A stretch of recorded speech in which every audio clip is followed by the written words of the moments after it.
नमस्ते।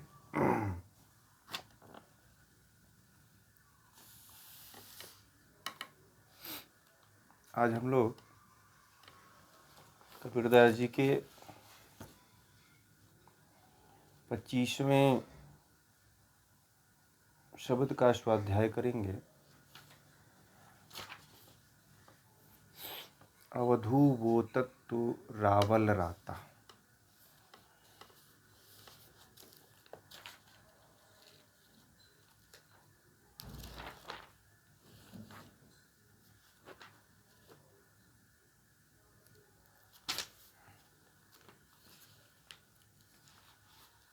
पढ़िए, कोई पढ़िए, कोई पढ़ सकते हैं तो पढ़िए।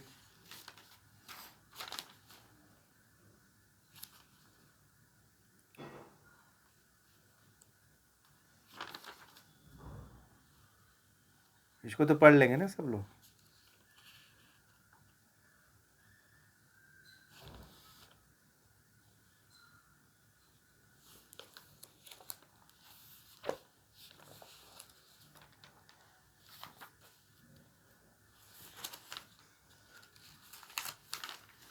अवधू वैतत रावल माता राता, नाचई बाजन बाजू बराता, मोर के माथे दुल्हा दिन्हा, अकथ जोरी कहाता, मड़ये के चारण समधि, दिन्हा पुत्र व्याहिल माता, दुल्हिन लीप चौक बैठारी, निर्भय पद पर कासा।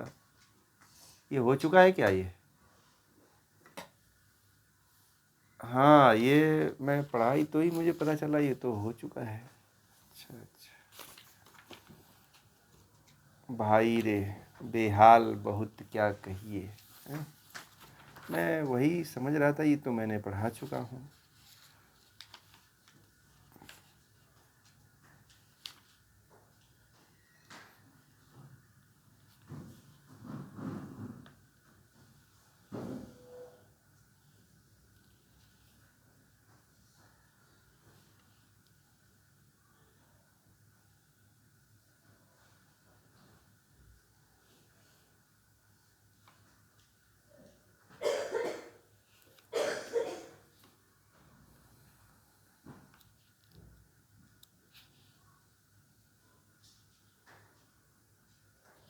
ये है भाई रे बहुत बहुत क्या कहिए, यही है ना?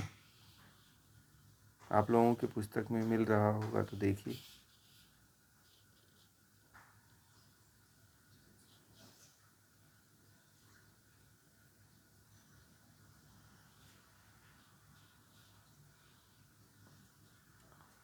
मेरी आवाज़ सबको आ रही है? आ रही है ना? ठीक। हाँ, 263। एक मिनट। भाई रे बहुत बहुत क्या कहिए,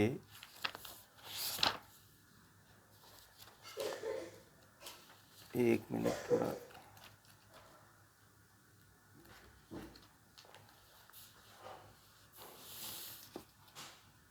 कोई बिरले दोस्त हमारे,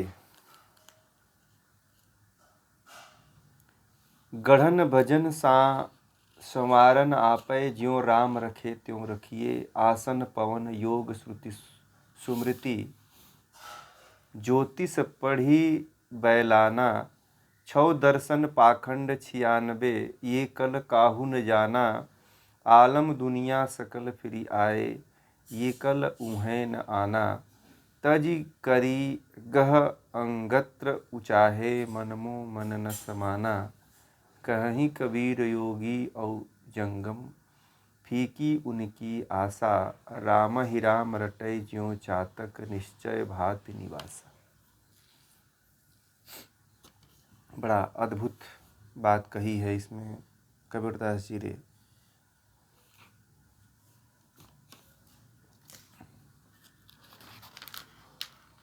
कि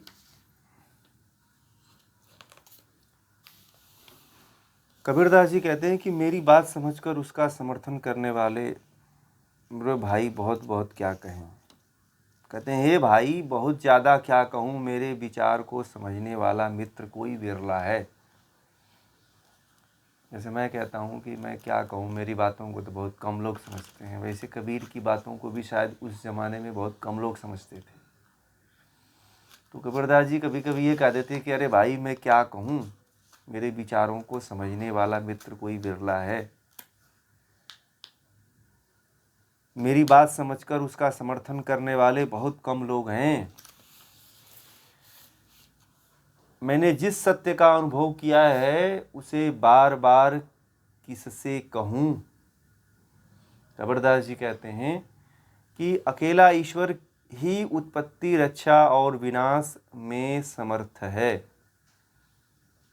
केवल ईश्वर है जो उत्पत्ति करता है, सृष्टि करता है, रक्षा करता है और संहार करता है। कौन है? केवल ईश्वर है। ईश्वर के अलावा कोई भी ऐसी सत्ता नहीं है जो इस तरह का कार्य करती है। अतः वह जिस प्रकार रखता है हमें रहना चाहिए। देखिए, बहुत बड़ी बात कह दी है कबीरदास जी ने कि हमें जिस प्रकार वह रखता है उस प्रकार हमें रहना चाहिए।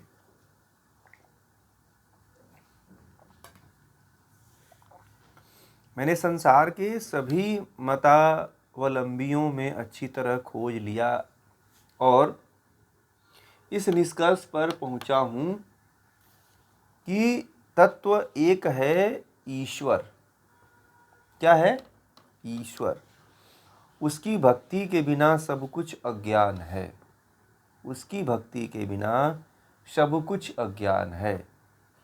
संसार के लोग 60 दर्शन और 96 पाखंड में व्यग्र रहते हैं। जो संसार के लोग हैं वो 6 दर्शन और 96 तरह के पाखंड में व्यस्त रहते हैं, किंतु कोई सत्य को नहीं जानता। सारा संसार जप तप, संयम, पूजा अर्चना, ज्योतिष आदि के चक्कर में दीवाना हो रहा है और लोग अनेकानेक ग्रंथों की रचना करके मन ही मन फूले नहीं समाते, किंतु वस्तुतः वे भ्रम में पड़े रहते हैं। कबीरदास जी कहते हैं कि व्यर्थ की सत्य जोगी और जंगमों के द्वारा मिलेगा। भक्ति में निश्चित आस्था रखकर जो चातक के समान अनन्य भाव से राम का स्मरण करता है उसे ही सत्य की प्राप्ति होती है, अन्य की नहीं। इसका तात्पर्य ये है, ये तमाम चीज़ें तो आप लोगों ने इस दोहे के माध्यम से समझ ही लिया कि वास्तविकता क्या है। मैं आप लोगों को ये बताना चाहूँगा कि कबीरदास जी का जो मुख्य कहने का तात्पर्य जो है वह यही है कि जीवन जो है, जिन प्रपंचों में फंसा करके उलझा करके हम रखे हुए हैं, उससे जीवन नहीं चल सकता है। हाँ, जीवन की आवश्यकताएं जरूर पूर्ति होंगी, उसकी जीवन की आवश्यकताएं पूर्ति होंगी उसकी,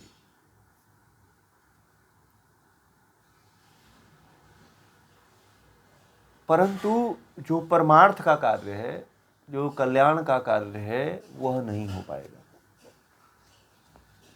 आप लोगों में से देखते हैं कितने लोग जुड़ पाते हैं, बहुत कम ही लोग जुड़ पाते हैं ना इन सब चीज़ों में।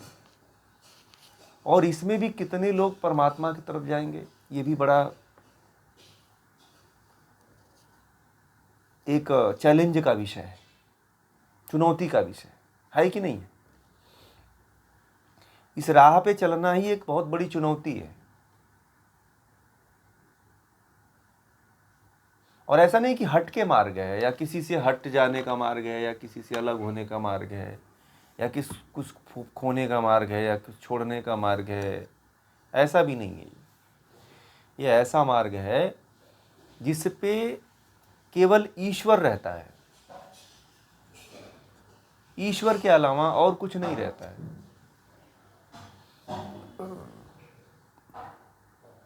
कबीरदास जी कहते हैं ना कि बहुत से छह छह दर्शनों को पढ़ लिए, 96 पाखंड पढ़ लिए और सत्य को जाना नहीं, जप तप संयम पूजा अर्चना ज्योतिष के चक्कर में दीवाना हो गए।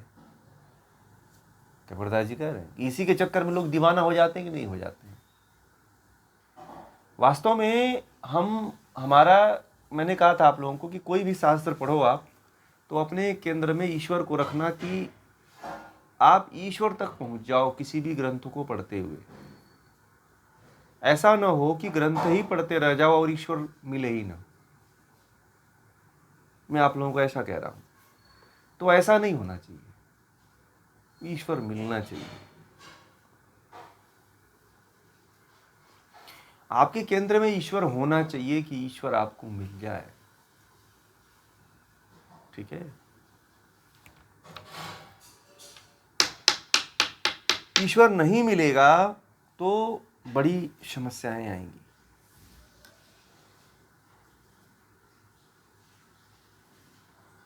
अब भौतिक समस्याओं की मैं बात नहीं कर रहा, जन्म जन्मांतरों की समस्याओं की बात कर रहा मैं, कि जन्म जन्मांतर की जो समस्या है वो जन्म जन्मांतर की समस्या वो कभी नहीं उलझेगी। फिर आप हमेशा के लिए जो है उसी में फंसे रह जाओगे आप। ठीक है,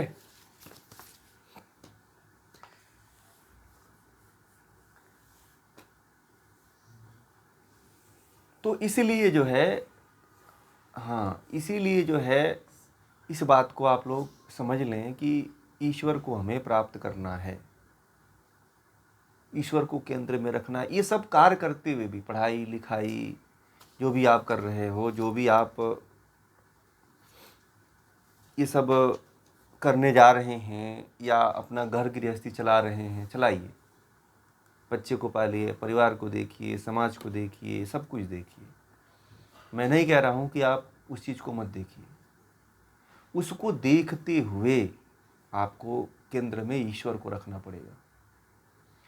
ये मैं इसलिए बता रहा हूँ कि आप मुक्त हो सकते हैं, आप मुक्ति की तरफ जा सकते हैं, इसीलिए बातें मैं रख रहा हूँ। और मुक्त होना ही इस जीवन का परम लक्ष्य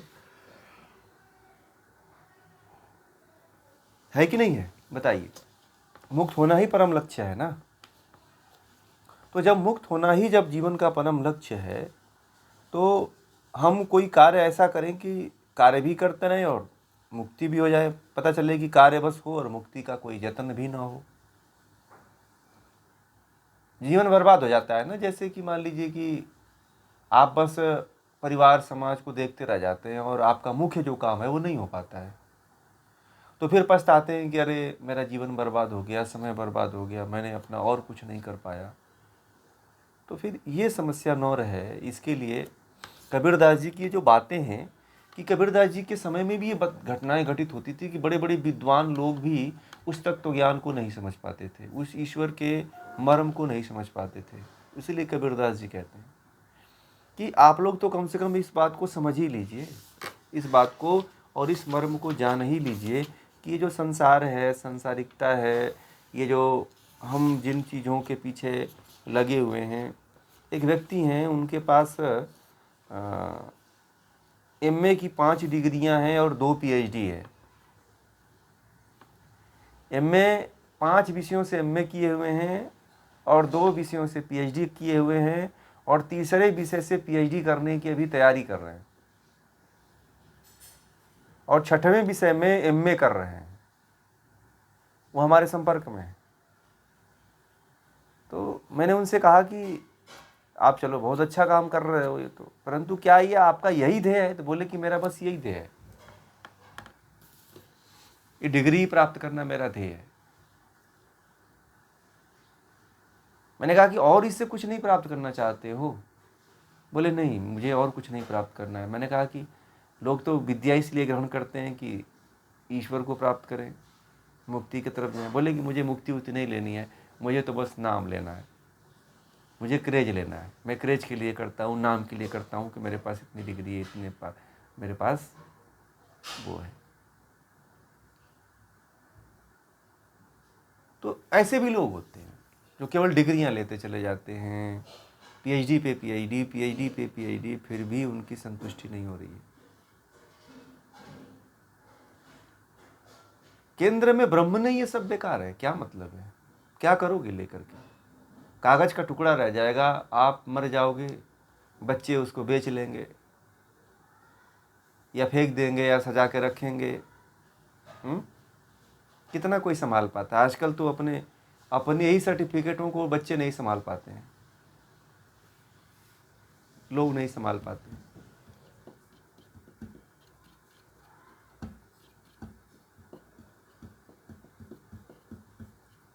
तो ये है वास्तविकता। इसीलिए जो है इस चीज़ को